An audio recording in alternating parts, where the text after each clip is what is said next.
Well, hello again, or should I say my dearest Brenda. Oh, I've just gone over a bump, which is surprising because the A696 Airport Road is very flat. Anyway, yeah, we're off to Dortmund. See you soon.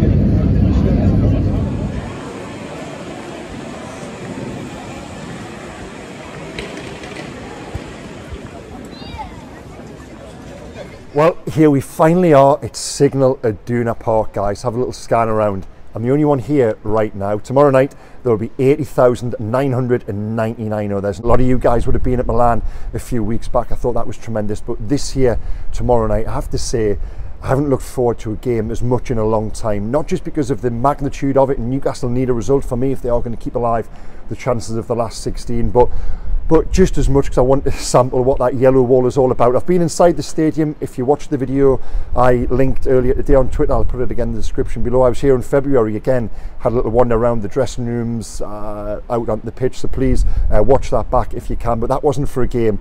This tomorrow night is, and what a game it promises to be. We've just been downstairs with Eddie Howe in his press conference room, a couple of really big injury lines to bring you from that. But first of all, I put a little shout out on X and asked for your questions, and I'll go through them. I'm not going to have a walkie-talkie this time because there's not really the room. I also need my laptop to look back over your questions, and the first one to come in was from Drunky Monkey, which was, is the beer any good? Now, I don't know yet. I will find out.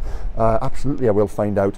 But as of now, I'm still in work mode. You see, I'm uber professional, but I have to say, on the plane on the way over here, I was lucky enough to get one of the direct flights from Newcastle, and about 15-20 minutes in, they announced that the seatbelt signs were off, the toilet was open, and the bar was open as well. It was going to be a static bar, but the toilet and the bar were both at the front of the plane. Honestly, the charge and the weight distribution, I thought the plane was going to nosedive, and there's some big lads amongst that number as well. I've been to Dusseldorf before, wonderful city. Yeah, the Auf Wiedersehen pet references, you probably get that. I have been to the German beer hall where they had the fight with McGowan at the end of Series 1. So again, I hope some of you guys are sampling that tonight. Yeah, I'm in Dortmund, which sadly isn't as nice as Dusseldorf. It's a little bit like Billingham with a fantastic football stadium, but here we are, and I'm certainly not complaining. So yeah, just have a look around us, guys. There. Other questions to come in. One about Dagmar, which I'm not going to answer.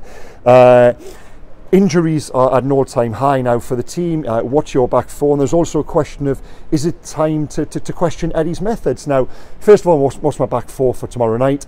I think it'll be Tino Livramento, Jamal Lascelles, Fabian Schär. We've also just spoken to him downstairs, and Kieran Trippier, which I think is a good, strong back four. Some people might even argue with Tino coming in, that actually strengthens it.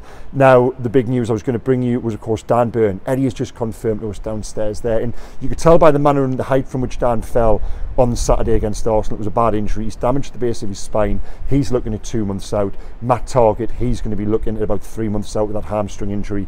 Eddie tomorrow night has only got 16 senior players for one reason or another. Now, yeah, on the subject of injuries, that question I've just touched on there, is it time to question Eddie? Now, I don't think so. I think if the injuries are racking up and they're all hamstrings, they're all calves, they're all thighs, that nature of problem, I think then you've got to look at the training methods. But so many of them are freak injuries. You know, Murphy's shoulder, Dan Burns' fall from all of 7'8", whatever it was.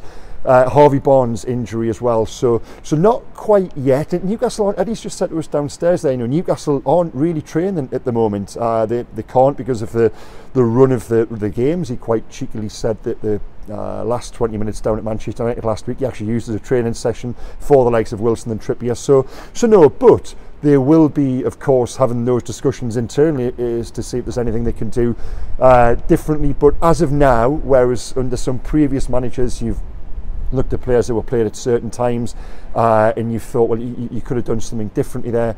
I wouldn't quite yet. In question from Jonathan P, now that we have some fullbacks injured, are you now satisfied with the Livramento and Hall signings? Well, I never was not satisfied with the signings. If you look back to what I said previously, way back in the summer, and again more recently, in isolation of the two, I thought they were very good signings. I repeatedly said they could be England fullbacks at the Euro 2028 by the time it comes to England. My point was, and my grumble was, and this was motivated by what happened down at Wolves when Newcastle clearly were stretched, and I thought some players were in the danger zone with regards to injuries. Why weren't they being used? Why had Newcastle committed £70 million to clearly two very talented players and not used them?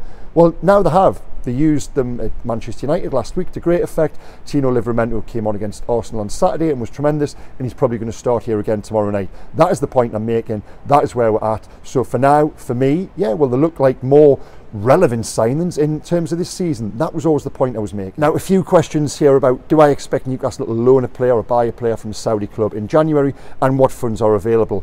I was with Dan Ashworth on Friday at the training ground, and I was quite surprised in the tone of what he said when he did say, yes, there is wiggle room for Newcastle to do a little bit of business. I got the impression there was money there to spend. There's obviously a recognition that they have to do something. Just look at the injury list, and just look at how, I've made this point before, how important it is for me that Newcastle do stay in the top four this season. I think they've got a real chance of doing it. You know, the results at the weekend went their way. They've won 6 of the last 8, I think it is, in the Premier League. Can they achieve top 4 again? Yes. Will they need some help in January? I think so, and I think the hierarchy realise that too. So I think they will go out and spend. Will they bring in a player from Saudi? I think they will if they can. Dan Ashworth said to us that at the moment there is nothing to stop them. He did emphasise at the moment, of course, like I said, I do think they will go out, and yeah, one of those options could well be a Saudi player if they are still able to, if there isn't fresh legislation in that time. A question from Roger Perfect. With Lascelles being in the form that he's in, do I think Sven Botman will walk back into the team, and is there an outside chance of Lascelles being called up to the England squad? Honestly, the latter part there, I was giving this some thought, wasn't even talking to anyone, just thinking about it in my head, earlier today, and with Gareth Southgate being there on Saturday, why not? You know, England have got real problems at centre-half. Jamal Lascelles is a player who's fit, he's in form, he's English, he's playing better than he ever has done for one of the informed teams in the league and one of the teams who's in the top 6 and playing Champions League football. So the latter part, honestly, I think Jamal Lascelles should be now in the conversation. On that, Eddie's just said to us downstairs there, he thinks Anthony Gordon's got a real chance of being named in the squad later in the week on Thursday. I think he should be. I've made that point before, but we'll have to wait and see on that front. Another big performance from him here tomorrow night certainly wouldn't do him any harm. Now, 2 questions, worded exactly the same, not sure if it's from the same user with different accounts. Why am I so negative? I'm not negative. I just tell you the truth. I try to tell you what I think, you know, and I think a lot of this stems from injury news, which are tweets. You know, I do enjoy it when you guys reply with a picture of the Grim Reaper. Yeah, it's news. What do you want me to do? Not tell you? Newcastle have got 12 senior players out, and I've broken 1 or 2 of those stories, or I've just brought you the news of what Eddie's told us. So yeah, it happens, guys. You know, if you don't want to believe it, go and read someone else. You know, I do think there's a culture sometimes of supporters only believing what they want to believe. Well, I'll never be that journalist. That journalist might exist for you. Go and follow them, honestly. I'll always try to tell you how I see it. Sometimes I'll get it wrong, you know. Sometimes my opinion might be, you might construe it as negative or positive.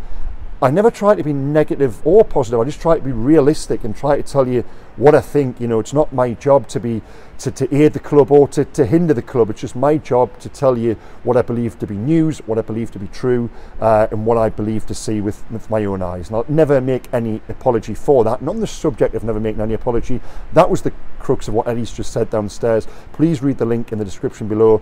Eddie has said they make no, you know, they will play how they want to play. They will do what they need to win games. Most of the conversation there with Eddie and with Fabian Shaw was more so about Saturday's game against Arsenal than it was the one back here tomorrow night and the fallout from that. Eddie, again, you know, he doesn't get heated about these things, but he did give a cold warning, and he said, we're not changing for anyone. By that, he said, we'll play hard, we'll play fair, and we'll play to win. And the last question was with regards to release clauses. Now, this is a question I asked of Dan on Friday, which has subsequently made a little bit of news today. He wouldn't talk specifically about release clauses. I'd asked him about Bruno's, but he did say release clauses can exist for certain clubs or certain leagues or certain conditions. Does that suggest Bruno has one for Barcelona or Real Madrid? Maybe one or two of us did walk away thinking that may have been the case. We don't know is the honest answer when it comes to this sort of thing. They're extremely secretive. I did ask Dan, is there a release clause in your contract, bearing in mind the links with Manchester United in recent days, and he said not that he knows of. So there you go. He did reiterate his commitment and Eddie's commitment to Newcastle, and as I've said before, those are two serious, competent, credible guys in positions of real authority in Newcastle, and that can only be good for the football club. There's a link to those comments in the description below as well. Okay, so that wraps up our preview video, guys. I'm gonna go on a little bit of a walk and talk now to see. Oh, nearly fell. That would have made a good video. Yeah, so you can see what you can of the stadium. Honestly, this place is.